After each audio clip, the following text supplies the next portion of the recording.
Sensation, le MAG. Bonjour à tous, bienvenue sur Sensation. Les cancers masculins existent bel et bien et pourtant, la prévention et la sensibilisation peinent parfois à être valorisées. En France, l'association Sérum développe plusieurs actions autour des cancers masculins. Et pour en parler avec nous, je suis aujourd'hui avec Olivier Jérôme, président de l'association Sérum. Bonjour. Bonjour. Alors l'association Sérum a été créée en 2014. Quelle est l'histoire justement de cette association ? Alors Sérum est né effectivement en 2014 sur un constat simple. En fait, alors la plupart des patients étaient soignés avec Gustave Roussy à l'origine, donc l'un des premiers centres européens, enfin le premier centre européen de lutte contre le cancer. Et en fait, l'un des professeur Fizazi d'ailleurs, qui est un membre d'honneur entre guillemets de l'association, avait fait une réunion en sollicitant différents patients avec qui il avait eu des bons contacts. Et donc nous a présenté un petit peu tout ce qui se faisait, toutes les problématiques qu'il y avait, et un constat en discutant tous ensemble sur le fait qu'il n'y avait rien qui existait en France réellement sur les cancers masculins. A contrario, où les femmes se sont beaucoup mobilisées sur le cancer du sein, en l'occurrence, et il n'y a pas que celui-ci malheureusement chez les femmes non plus, mais voilà, vraiment se dire voilà, il n'y a rien qui existe, essayons de faire quelque chose.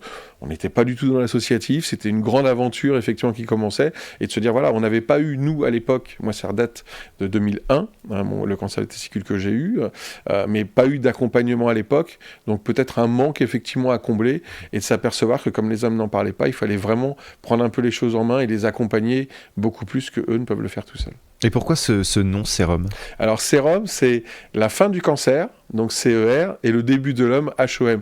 Alors c'est venu effectivement par un adhérent, qui on avait essayé de voir un petit peu quel nom on pouvait le faire, et donc Sérum, alors c'est sérum aussi, un peu sérum de guérison, mais ça ne s'écrit pas pareil, c'est aussi sérum, donc une serre qui entoure l'homme, qui l'accompagne, etc. Donc il y a plein de petits mots qui vont ensemble, puis on s'est dit, ouais, cancer, voilà, la fin du cancer, le début de l'homme, Sérum, c'était pas mal, voilà, c'est né comme ça. Et votre objectif principal, c'est de sensibiliser autour des différents cancers masculins.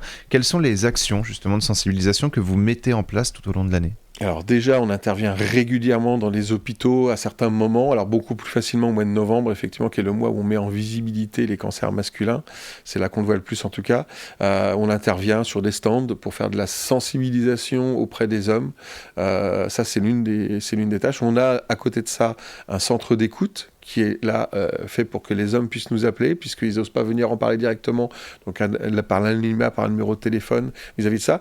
Et l'autre chose qui est venue au fur et à mesure aussi, donc on aide effectivement à faire parler, on aide les médecins qui ont besoin des associations, qui ont besoin d'avoir aussi quelqu'un qui traverse la même chose que le patient, parce qu'ils ont beau être médecins, ils sont beau être très bons dans ce qu'ils font, ils ne traversent pas la même chose et surtout on ne leur souhaite pas.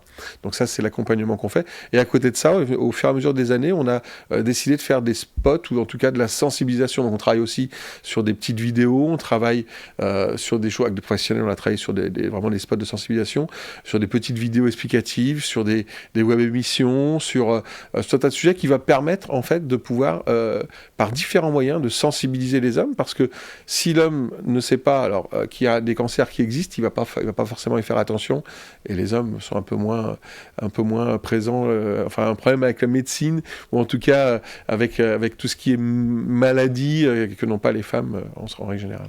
Et de août 2023 à janvier 2024, vous allez présenter la pièce de théâtre Radical sur le cancer de la prostate à Paris et en province. Alors quelle est l'histoire justement de cette pièce de théâtre et pourquoi la mettre en place ? Ouais, alors Radical, c'est un patient qui est venu nous voir, qui a adhéré à l'association, qui a fait une pièce de théâtre sur son vécu, en fait, de l'annonce jusqu'à l'opération de ce qui s'est passé, et qui l'a fait avec humour. Et en fait, nous, on aime bien. Je pense que voilà, faire passer des messages sérieux, mais avec un petit peu d'humour, permet de dédramatiser les choses.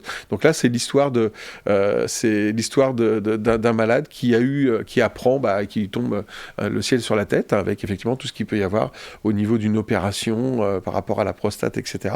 Donc c'est vraiment un bon moyen aussi de sensibiliser, parce que tout le monde n'a pas accès à des vidéos ou à Instagram ou aux réseaux sociaux. Il faut savoir que le cancer de la prostate, on touche des hommes plus âgés. Donc le théâtre était aussi une bonne méthode. On l'a inauguré l'année dernière en faisant un mois de représentation et on a vu que ça marchait bien. On était un peu frustrés parce que ça s'arrêtait. Et là, finalement, on a remis les moyens pour pouvoir la rejouer beaucoup plus longtemps et on espère dans beaucoup de villes de France et le faire pendant longtemps, parce qu'il y a plein de professionnels de santé qui sont venus, qui ont trouvé ça génial et qui nous encouragent à le faire en plus. Donc on a vraiment l'aval de tout le monde pour que ça avance. Et vous avez mis également en place une web émission sur le cancer cancer de la prostate. Quels sont les objectifs de cette web émission? Ouais, donc là c'est pareil, c'était d'expliquer, donc c'est présenté par Brigitte Fanny Cohen qui est une journaliste en santé, qui est le but d'expliquer un petit peu ce qu'est un cancer de la prostate de façon simple, avec des mots simples, parce que quand les médecins s'expriment, des fois les mots ne sont pas toujours simples, donc ils le font et on accompagne effectivement ça. Donc une première web émission qui est sortie et qui va parler d'une généralité sur le cancer de la prostate. Alors ça s'appelle C'est grave docteur, avec un point d'interrogation. Bien entendu, c'est pas grave, c'est juste qu'effectivement, il faut bien le prendre à temps et ça se soigne correctement. Et après, il y aura une deuxième et une troisième émission qui vont sortir tout au long de l'année sur la partie sexualité, puisque ça engendre potentiellement des problèmes de sexualité. Et pour un homme, c'est pas évident, comme pour une femme d'ailleurs, vis-à-vis de ça. Et puis d'autres problématiques aussi sur la troisième émission qui sera sur l'incontinence, parce que quand on opère de la prostate, il peut y avoir des risques d'incontinence qui se soignent très bien, mais encore faut-il savoir où, quoi, comment et aller voir les bonnes personnes. Vous proposez également un soutien et une aide aux hommes atteints d'un cancer, mais également aux proches. Vous n'excluez donc pas les femmes dans vos actions. Quelles sont ces aides, ces accompagnements que vous proposez aux patients atteints d'un cancer masculin et à leurs proches? Ouais. Alors, on n'exclut surtout pas les femmes, mais il y en a dans notre association qui sont là pour nous aider, qui sont bien souvent un pilier dans le soutien aussi de tout ça. Donc on a aujourd'hui donc notre centre d'écoute où on apporte vraiment, c'est-à-dire que bien souvent ce sont les épouses qui nous appellent bien régulièrement à la place de son mari qui n'ose pas poser des questions, ou des fois du père, de l'oncle, du frère, etc. Donc souvent une femme qui appelle, qui prend un peu par la main comme nous vient nous voir dans les hôpitaux. Donc on apporte surtout l'expertise, le vécu. On va dire ça, c'est important. Encore une fois, les médecins apportent, eux, la façon de soigner, toute la partie médicale, et nous, on apporte vraiment le soutien psychologique d'une certaine façon. On n'est pas psychologue, mais donc voilà, on a eu des formations aussi pour accompagner les gens, et de pouvoir surtout que les gens se rendent compte qu'ils ne sont pas tout seuls. Parce qu'en fait, bien souvent, quand il y a ce genre de maladie, ils ont tendance à se refermer sur eux-mêmes, à pas trop en parler, problèmes potentiels autour de ce qu'est un homme, etc., de remise en question, donc ils n'en parlent pas trop. Et là, d'avoir des gens qui en face en parlent de façon tout à fait, entre guillemets, décomplexée, qu'on pourra orienter, donner des conseils, etc., c'est vraiment une grosse aide qu'on peut leur apporter. Et c'est ce qui, pour nous, marche le mieux vraiment dans ce qu'on fait. Pourtant, il faut expliquer que en cachant et en se renfermant un petit peu sur un problème, ça ne l'arrangera pas, ça pourrait même justement l'aggraver et on pourrait avoir des choses qu'on regrette finalement derrière. Clairement, j'aurais tendance à dire que faire l'autruche, c'est jamais très bon. Vaut mieux effectivement venir en parler rapidement et aller voir le médecin. J'aurais tendance à dire, pas pour rien, mais dès qu'il y a quelque chose de bizarre, et sachant que le cancer de la prostate, il n'y a pas de réel, on va dire, signe avant-coureur d'un cancer de la prostate. Donc c'est encore pire. Donc hormis aller voir son médecin et faire des prises de sang sur un taux de PSA où tout le monde n'est pas toujours d'accord, mais en tout cas qui est un indicateur permettant de voir s'il y a un problème au niveau de la prostate, permet de voir comment ça évolue, et s'il y a des choses à surveiller, ça c'est important. Et si on parle médecin, on s'en aperçoit aujourd'hui beaucoup trop tard, avec des formes beaucoup plus graves et qui se soignent beaucoup moins bien. Il y a une réelle urgence, ou en tout cas une réelle volonté de votre part de briser ce tabou autour des cancers masculins? Oui, clairement. Aujourd'hui, alors j'avais discuté avec un journaliste une fois et qui m'avait dit, mais finalement, le silence des hommes tue les hommes. Et j'aurais tendance à dire, je pense que ça c'est vrai, c'est-à-dire que les hommes n'osent pas en parler, donc comme on n'en parle pas, ils sont pas au courant, et finalement, ils vivent leur vie jusqu'au jour où ils s'aperçoivent beaucoup trop tard, effectivement, qu'il y a quelque chose. Donc oui, il y a une vraie urgence à le faire.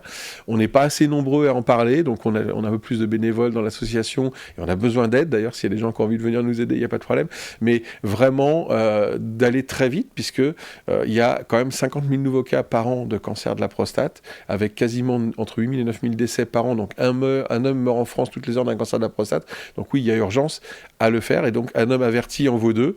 Et s'il est averti, il peut aller voir plus facilement son médecin et faire attention. Donc oui, c'est important. Et vous recherchez également des dons. On peut vous faire des dons. À quoi servent justement ces dons ? Alors les dons vont nous aider à plusieurs choses. La première, effectivement, c'est de faire vivre l'association. On va se déplacer dans différents hôpitaux en France. On va produire la pièce radicale, par exemple, donc pouvoir effectivement apporter toute la production qui va bien, etc. Donc la pièce de théâtre dont on parlait. On va réaliser des spots de sensibilisation. Ça coûte un peu d'argent, même si beaucoup nous aident et qu'il y a du bénévolat dans les gens qui nous aident, dans les acteurs qui nous ont aidés aussi. Mais voilà, de le faire et puis de sortir des brochures, des fascicules qui vont permettre de pouvoir sensibiliser ça. Et puis dès qu'on le peut, reverser un petit peu de sous pour la recherche aussi, même s'il y a d'autres associations qui existent, qui le font, pas forcément dans les cancers masculins, mais dans la recherche en général. Et je rappelle notamment que les cancers, les cancers masculins ne sont pas une question d'âge. Typiquement, les cancers donc du testicule peuvent toucher les personnes de 15 à 35 ans. Donc la meilleure chose à faire, c'est de se dépister. Merci beaucoup, Olivier Jérôme, d'avoir été avec nous sur Sensation. On peut retrouver plus d'informations sur le site serum.fr. Et pour revoir ou réécouter cette émission, rendez-vous sur notre site et notre application Radio Sensation.